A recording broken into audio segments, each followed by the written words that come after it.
Content warning, this following contains strong language. It's a little spicy. Viewer discretion is advised. Porokate is a podcast by the Hori and Te Kuru. Toitu te porokate, toitu te reo Māori.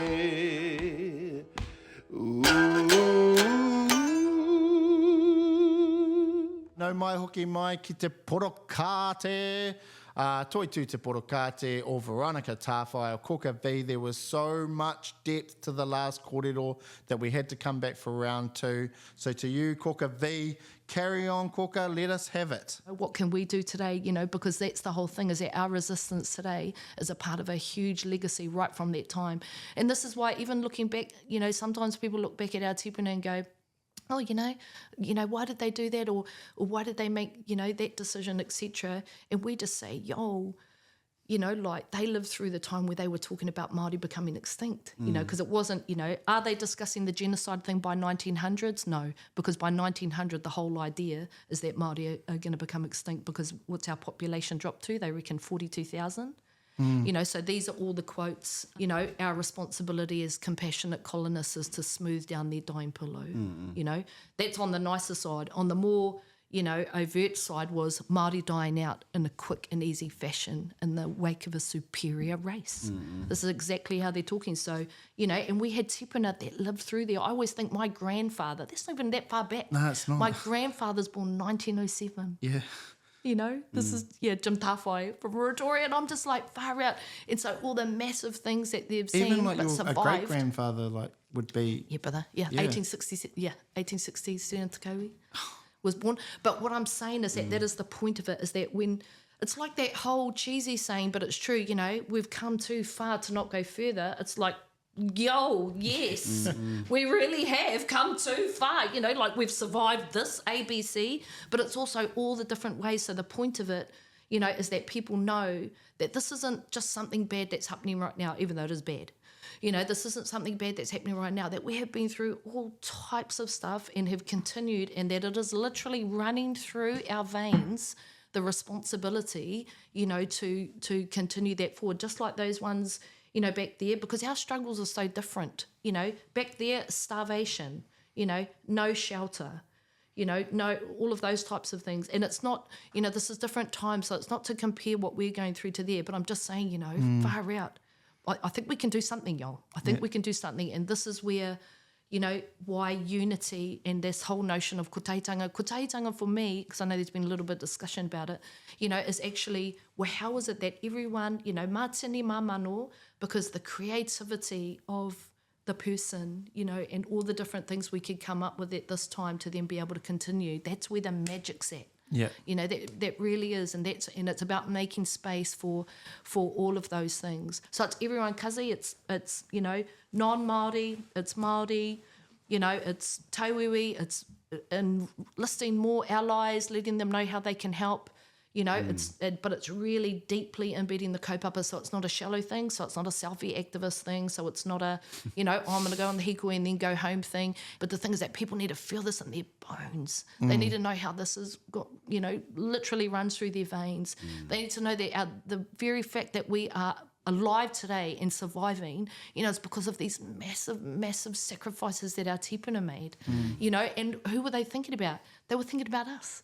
They're thinking about us surviving. They were thinking about, how is it that we're creating a world, for our mokopuna to thrive. And it is our number one responsibility to ensure that we keep doing that, because we do enjoy benefits from everything that they have done. And I know that's what we talk about a lot, but I'm just saying, that it runs deep. It runs deep, deep, deep, Pre-tiriti signing whānau, that's a part of who we are. Okay, sorry. Most of our whānau or our tamariki raukura who come through kura or rumaki upbringing feel it in their bones, eh? And this isn't to other anyone else to say that they don't feel it, but it's pretty safe to say that those responses to colonisation have facilitated that intergenerational awareness and empowerment, So I guess going back to my pātai earlier is by collating and disseminating and using all this data and evidence that we have, we are then appealing to, yes, those people who are aware of the kaupapa, but then those Māori and non-Māori, we're appealing to them as well to create a better understanding. Hey, our motu, is that the fine? Oh, sorry, I get what you're asking now. Should we prioritise? And I'm like, anyone, everywhere, all the time, you know, where we can get. I do get that. Yeah, I guess because you talk about, you know, we need to feel it in our bones, and I'm always, from a creative perspective, I'm always thinking about how to do that. Like, how do we do that on the multiple fronts? But then it's also important for us to identify who we're that's right. Targeting and how we... Yeah, that's right. So I to make their own experience better. Hey, kia ora nei whakaaro. Yeah, because the more you understand, then the kind of the better your experience of Aotearoa is. No, but this is where I think we should all be responsible. And this, you know, it's like...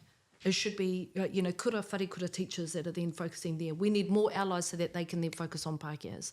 You know, because this is a thing, like we can, you know, help develop ally capability, but then it's Pākehā who need to be responsible for Pākehā. And I know some absolutely fabulous Pākehā allies who are doing that absolutely all the time. You know, so that's like Catherine Delahunty and that who run Kotare Trust. That's like Emily Boysley, the Canadian political scientist who's running Tauiwi Tautoko. You know, that's like Professor Rebecca Sinclair, you know, who's doing the Pākehā project. The Pākehā project. It's literally a project for Pākehās.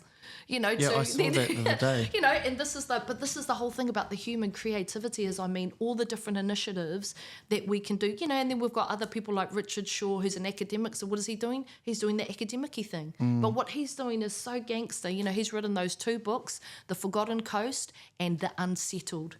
And The Forgotten Coast is specifically about his whakapapa, should we say, you know, in terms of, you know, that he'd always been ally of Māori development. He was one of my professors in social policy and pol sci, always been a supporter of Māori development, but then right towards the end of his career, he did what we need Pākehās to do, and that is that he took that one step further and said, and how did my whānau get that land at Parihaka? You know, and how did they? It's because his great-grandfather then went and it was part of the invasion. Bloody, you know, the criminals that invaded that area and then were rewarded for their crimes, you know, by being given that land. So, the Forgotten Coast is that story about him coming to grips with it. And then The Unsettled is then a book that is about him and others about how they just come to terms with settler colonialism and their place in that. And so that's the whole thing, is that everyone in their lanes doing their thing, you know, where we can, you know, this is what we need. And so it's really just about, you know, raising that consciousness, because it's not for Māori to do everything, but it is to, you know, tautoko our allies and then do our own, you know, do our own stuff. And I'll tell you what, and the reason why we especially need that, my bro, is because of, you know, haere waka tamariki ki te kura, you know, me te wharekura. And from what I can see, you know, and I've heard this type of thing from other parents, you know, but it's things like when they realise, oh, there didn't used to be Māori language schools, you know, and my babies are looking at me like, no, you know, whatever, mum. Yeah, so they almost don't believe it. Little bubbles. Yeah. But, you know, that's a beautiful bubble. That's the whole point of that bubble. Lea mana and tapu is you know, is just an absolute given. You know, as they get older, as they then become involved in community roles, you know, the exercise of rangatiratanga and their contribution to that will then be absolutely normalised as well. But, you know, so that's different. We don't have to explain to any other Māori what racism is. You know, we might have to, you know, explain its origins, you know, so that's when all that doctrine of discovery, you know, type stuff, you know, comes in, as well as in others, but it's, you know, but they require a different education, our kura and whare kura babies with regards to that. That's not like what you would roll out to anyone else. And so it's one, me and my bro, you know, so everyone's talents, everyone's creativity to be able to create that first step of conscientisation that we need, you know. Yeah, because that's the whole thing. So, you know, because of the particular struggles that they, you know, that they will have. Yeah, it's a hard one. When I look at like your whole kōrero around assimilation, my little journey, we talked about this last night as well, was the being raised in kohanga reo and kura, and then moving off into a mainstream space. Yeah. And then being assimilated in my teenage years. Yeah. To the point where I completely closed off to and the Pākehā world is the only world. Yep. This is the only space. And then going probably a decade like that, then having this kind of reawakening and realizing, fuck, Yeah. like this is actually not the, Yeah. and then slowly trying to draw through all of that. But even today, I have little things that still bring me back that assimilation. Like I'll get like whakama when something happens. I'm like, oh, what are they doing that? And then I'm like, oh no, that's the assimilated part of me going, Yeah. Yeah. oh no, don't be like Yeah. that, when I should be like, no, that's fucking awesome what you're doing. So Yeah. what my question is for people today who are still in those worlds, like what's it in your kind of whakaaro, what's a good way to kind of draw them out, you know, using the history and that in a kind of Yeah. aroha way to kind of draw them out that It's who only, yeah, and I know people have lots I of... hope you get my question there. Yeah, I Is do. it? Yeah, No, cool. I do, brother. Yep. How do we decolonise How do we our own decolonize, that but thing? like Yeah. in a Okay, there's draw just them out, one like way. not just a Yeah. Stop doing Nah, there's just one way. This is my own specific, bias, of course, but bro, connecting to kaupapa is the only way that will be long term and sustained. Like people can read a book, they can listen to this podcast, but it's only when they actually join kaupapa that then that becomes life. And it doesn't matter what that is, be that kapahaka, be it wakaama, be it that you start studying at the blimmin' fantastic wānanga down here, be it that you start going to your hapu wānanga, that is, from what I have observed, that's the only thing that's long-term, because it's not just about learning, it's about living, it's about living. And then when you're already living, then hello, when we need activist action, you're ready to go. You're ready to go. It's not that you're turning up to, go on the Hīkoi, because this is the thing, is that people go, they'll participate in things like that. It's amazing. But then how many of our people are then going back to their houses and sitting there alone? And it's the loss of all that, energy. So the thing is that we have to continue to make spaces where we are widening the embrace of our people, just wide, be it going back to your marae, be it, actually, I want to start this, we just need, all creative spaces, anything like that. We just must continue to carry on with our kaupapa amongst all the challenges. Those can be the most beautiful things. Like, for example, whānau that are joining kohanga reo for the first time. Oh my gosh. Everyone send your kids to kohanga, for God's sakes. Like that is just the easiest way for, to think a kaupapa, because then you're part of that kaupapa. Yeah, and then we immediately are exposed to examples of how you operate, like how kohanga reo is run by whānau. Becoming part of a kaupapa is so important, but it's about being a collective, because, you can be as conscientised as you want individually, but that's not actually conscientisation, because individual action as well isn't conscientisation. This is about the collective, and and why is that? Because it has to be transformative. It's not just action to blimmin', it's not just action to go out there and make up, like how are we engaging with the world to transform the world so that it's more just, so that it's a place where we actually heal. So mobilisation can lead to reform action as opposed to revolutionary, and that's why, so the mobilisation, we can call all our people out, but we must make sure that then, how do we make sure that these things last? And I had the same issue with my Te Tiriti wānanga. This is what led to my rangahau with Mona and Ani Makaere down here. People like that, is that I said to them, I'm really worried that people come along to a Tiriti wānanga and go, oh my God, that's terrible. They might even have a cry, and then they go back to their lives. Yeah. And I was like, far out, I literally was losing sleep at night. And so the particular rangahau that I did was I went and interviewed all our idols, Moana, Ranginui Walker, Huirangi, those people that are doing political ed, and just said to them, how do we do this? Imagine me holding up a sign. How do we sustain Well, how do I make it as meaningful as possible so that it's not like that? Because I don't want it to be a 2-second thing. I don't want to spend my bloody life, doing that, and then, it's like this beautiful story, sad story, and then people go back and they make no changes, And so this was for my PhD, but all the material now, so we have a network called Te Atakura Educators, where we then study all that stuff, and it's like, right, this is how we actually make it meaningful. There's lots of different tips and tricks. That's a different podcast. But what I'm saying, giving people follow-up actions, Oh, it's heaps of stuff. Yeah, there's a whole range of things that they gave. Kukalinda was awesome. Tuhiwai Smith, Papa Graham, are awesome. They've given heaps and heaps of tips. Are like, no, it is that follow-up action, but there's also a lot of layers to it. But that really is another podcast. But in the meantime, you know that this is what it's about, bro. It's about kaupapa, and we need to get away from this individualism because it's fake and it's not going to get us anywhere. People now go on about this squad life. You know, squad life, because that's where the magic happens, is the creativity together, but also that's how it's going to last. Aye. It's not becoming involved in one little thing and then, oh, no, but not this thing. Yeah. Does that make sense? Yeah. Yeah, kaupapa life, brother. I guess, like I said earlier, I like to zoom out and look at the macro story in Aotearoa and what sort of story are we telling. So with all of this information and kōrero, how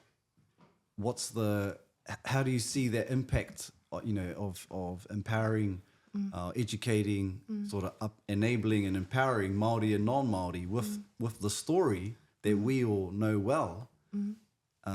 What does then that lead to, I guess? What's your I guess how tō wawata o Aotearoa, what's your vision or goal, aspiration for Aotearoa, and what's your message to Māori and non-Māori? Yeah, cool. Well, I can tell you, brother, it's not my vision. It's our vision. No, but I also mean that I'm not the author of this vision. But so what we know, this is what we refer to as Mātike Mai Aotearoa, which is about constitutional transformation. That may sound like a fancy phrase, whānau, but what all constitutional transformation means is restoring that balance in terms of how power and authority and decision-making works here in Aotearoa. You know, all of those things were agreed to in terms of Te Tiriti or Waitangi, as we were saying before, tino rangatiratanga, Māori as decision-makers of our own fate, over our own lives. And what we've done here, which is something quite extraordinary, is that we've made a space for Pākehās to do that as well, for themselves, you know, kāwanatanga. And, you know, but what has happened is that it's during those 1860s period, you know, where all of those awful ideas really took a hold of our first settler parliaments, that kāwanatanga has then expanded and encroached over rangatiratanga, and over Māori lives to suppress tino rangatiratanga. And so, you know, that's caused, you know, the intergenerational historical trauma, all the human rights atrocities that happened at that time, et cetera, in addition to that it's over a 60-year period that the lands here in Aotearoa have shifted. It's like a 40 to 60-year period that the lands here in Aotearoa have shifted from the guardianship of our Māori ancestors into the ownership of our Pākehā ancestors. It's really quick, you know. So even just the economic base upon which we were practicing self-determination, you know, has gone. And so the thing is that what we are trying to do today, if we wrapped up all those efforts together, you know, in terms of the vision of where we're going, which is, you know, what you were talking about, is that, well, it's one, you know, how is it that we, you know, heal this history? How is it that we continue to progress towards greater justice, you know, for us here in Aotearoa? Well, it's really simple, you know, Te Tiriti or Waitangi has all those answers in it in terms of being a justice framework, you know, or a rights framework, how's that's going to work. And, you know, if we look and we say, well, the mate, you know, or the raru has been this encroachment of kāwanatanga over our lives and the suppression of tino rangatiratanga, the rongoa then is the restoration of tino rangatiratanga. We always discuss that in terms of hope, you know, what is it that we could hope that for them to achieve? Well, Mona would always say, you know, even if they can just prevent further harm. So this is why I love your question, Kazi, because you're absolutely right. And this is the whole thing of conscientisation. You can't just raise awareness and then go, oh, yep, go. Well, back to the follow-up actions, eh? That's right. What is the specific action? And so this is why as well is that we live in such an exciting time, because we've had this huge focus on kāwanatanga, making sure that we have a critical mass in there, you know, making sure we form political parties. It's amazing, everything that we've achieved there, and still, you know, we need to carry on there. But the phase right now is that what can we do to strengthen and exercise tino rangatiratanga every day in our lives? And as you will know, you know, we've just had toi te reo. Man, speak te reo to your kids. You know, this is rangatiratanga moves, you know, in terms of, because why? And it is thing, you know, for me, rangatiratanga as an individual, you know, it's this collective thing, but that's right. You know, speak only te reo to your kids, you know, that then connects them to an entire community, an entire history, all their tipuna, you know, all of those things. It's what the reo is, you know, is the vehicle of who we are. watch a doco with your mates about what happened. Go and watch patu, or talk to people, or, start It's a quite cool, Māori even collective. a simple thing like that, but making it a social thing, go do it with your friends, eh? Yeah. And this Have a is the thing. Sunday, have a decol Sunday. Yep. Have a And it's- Thursday at the Paparakouta. Well, kōrero. Yeah, That's gonna happen. And it's squad life, as long as life. it's about squad life, it's about connecting to others, because that's the only thing, is that people who are lonely or isolated, this can be too much emotionally, because it's not just the emotional thing of it. I'm not trying to get airy-fairy here, okay? Be airy-fairy. You can. No, well, all I'm saying get is that, some tissues here. because it's not just emotional. What I mean about not trying to get airy-fairy is that whānau, we need, it's also the spiritual dynamic of what is happening. And the thing is that when we live today and we're so bereft of talking about wairua and the role of wairua, and fulfilling, the connection to ancestors and then the connection to mokopuna. So the thing is that when people are then locking into that Māori, which actually has a wairua destiny to it, in terms of that there is, a purpose to it, people physically just feel too overwhelmed or too mentally overwhelmed, and so they clock out. But the rongoa for that is community. That's what I mean. It's kaupapa life, it's squad life, it's whānau life. And, that could be any type of whānau, whakapapa whānau, kaupapa whānau. They talk about whakatipuranga whānau, those that you've grown up with, But I just say to people, connect to others, and then, what do you want to do? There's a million things, and this is the beauty of Just choose one. Yeah, this is the beauty of the creativity of the blimmin' human spirit. It really is. It's like, choose a problem, any problem, it's like not difficult to find one, and then just go around and, and then just do some creative ass shit. Like, Paint a picture. Man, just anything. Yeah, paint a picture, go and do a mural, start, make a bloody, a podcast, prepare to contribute, to what that is. People but knowing really it's are, that, I think, getting into it these days, like more visible than it's ever been. And so it's good for us to always think about, follow-up actions, I think, to keep people engaged. People who aren't going to every hui and every kaupapa, sometimes it can be like like an overwhelming thing to put yourself out there, or you might not have the economic means to get the ticket for that hui reo or the gas to get there, but then, how are we enabling access to all our whānau, and non-Māori as well, eh? And it's heaps of things, plant your own bloody garden, so that then you're not having to, engage in the capitalist structure. It's all that. But the thing is that all I'm saying is that there's a million things, and it's going to take all of us, and everything is so needed, and that the guilt that some individuals are feeling about, oh, look, that I can't do that, or that I'm not, going to te reo classes, or I'm unable to, just know that, hey, this really is a journey. We can't beat ourselves up about, the colonisation that we've been through, but we can absolutely do something about it starting today. But also, it's not just that we can do it, it's that we're so needed. We need freaking everybody. We need everyone to put their creativity caps on, and that it's okay. And we need to stop. Not stop, but I'm always really wary of the internal criticism. Sometimes we get caught up in, that idea's a stink idea. We need to do Not this. you though, Hori, no one criticises you. But this All is the what time, I mean. but Like, I'm like, that. I'm doing it anyway. Of course, my brother. Of course, my brother. But it really is like, that's a stink idea, don't do that, we should be doing that, or thing. And the thing is that whānau is that we've had the same thing with regards to engagement in politics, Yeah. So we've had the things where, those that go into politics in terms of, political representation are called, yous are just sellouts. And then those ones that are inside politics looking at the ones outside going, what are you going to do? You're just a dreamer. Yous are just dreamers, And the thing is that our approach in Te Atukura has always been, anywhere, everywhere, And however we can get it done, Not and or. with the thing, and that you're desperately needed. We need you to do whatever that thing is that you're passionate about, and making that space for people to contribute, in all of that. But there's that, and then there's making sure that people are actually informed as well. So we've got massive tasks before us, but we can so do it you know, it's just horrific having to watch what's happening now in government because of all the damage that they will immediately do, you know, because the only really successful avenue that we've taken, that we've been able to establish, you know, with regards to te ao Māori and a Māori world within a particular thing, as you know, of course, is kura, you know, and te aho matua. Like, that's the one place, you know, we were just about to start that with health, from what I understand. You know, I had a few questions about that with regards to, yes, but is it Māori philosophy? Because this is the thing about constitutional transformation as well, or the rebalancing of that kāwanatanga based off tino rangatiratanga. We can't have Māori in power just for the sake of being in power. Yeah. You know, that's not it. And Is then, that and then we philosophical foundation like aho matua? That's Or right, something brother. similar, Yeah, if we just something- kawe Pākehā whakaaro, then what's the bloody difference, you know?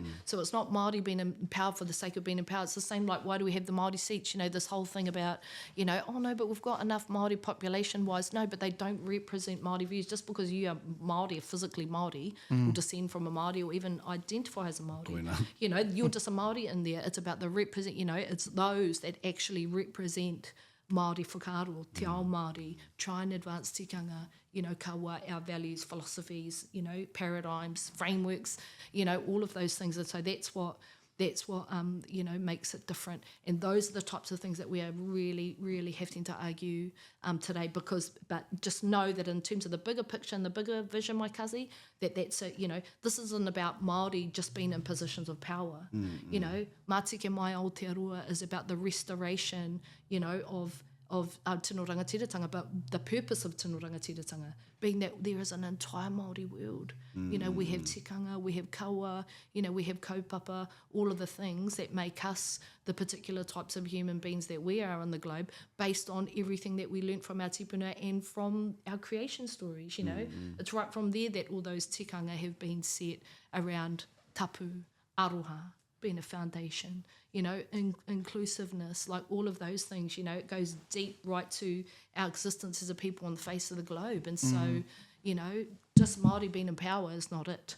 You know, it's about the restoration of, you know, everything we are in this land that we are the native peoples of. And this is just give me my last comment about this, okay? I've just got one more thing. Yeah. And that is that, whānau, why should we be doing this as well? Because, you know, this is where people go, oh, you know, Veronica, but democracy, and we can all live happily together holding hands. And I'm like, yeah. But the thing is that whānau, you know, where else do they speak te reo Māori in the world? You know, here.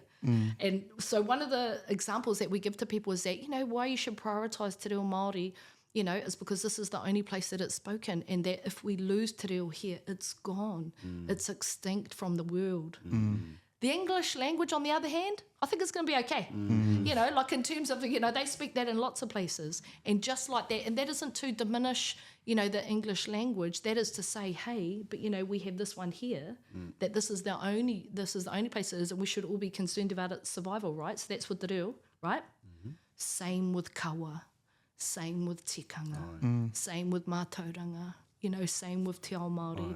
This is the only place that it exists, and if we don't absolutely cherish it and do everything we can to revive those things here, you know, then they're gone from the blimmin' globe, you know, in terms of humanity. And that all of those things is what underpins the point of the exercise of tino rangatiratanga.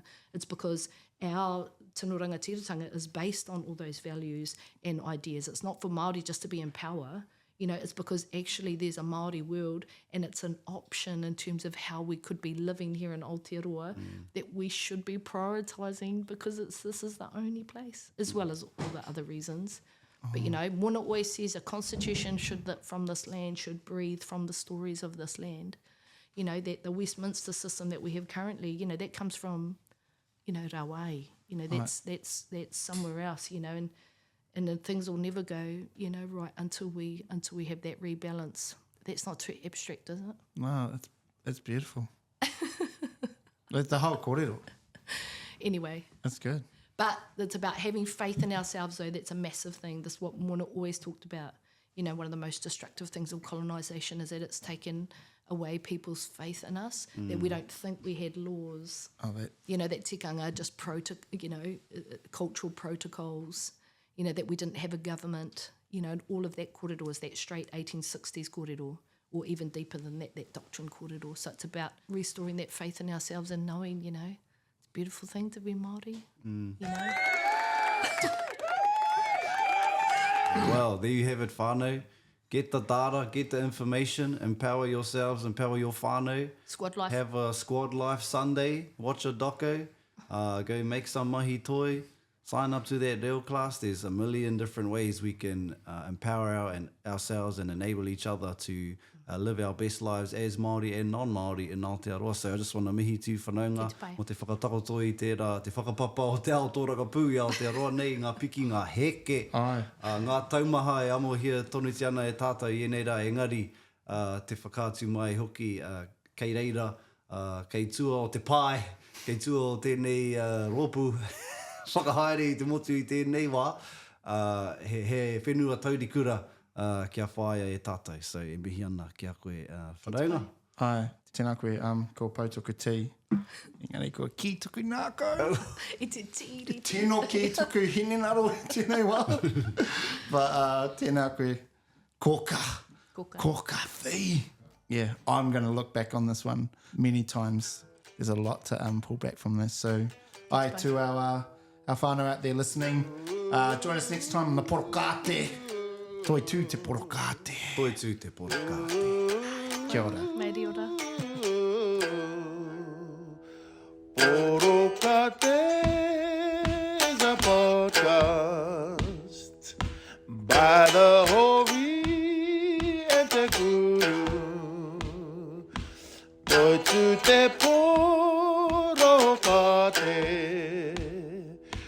Toi tū te reo.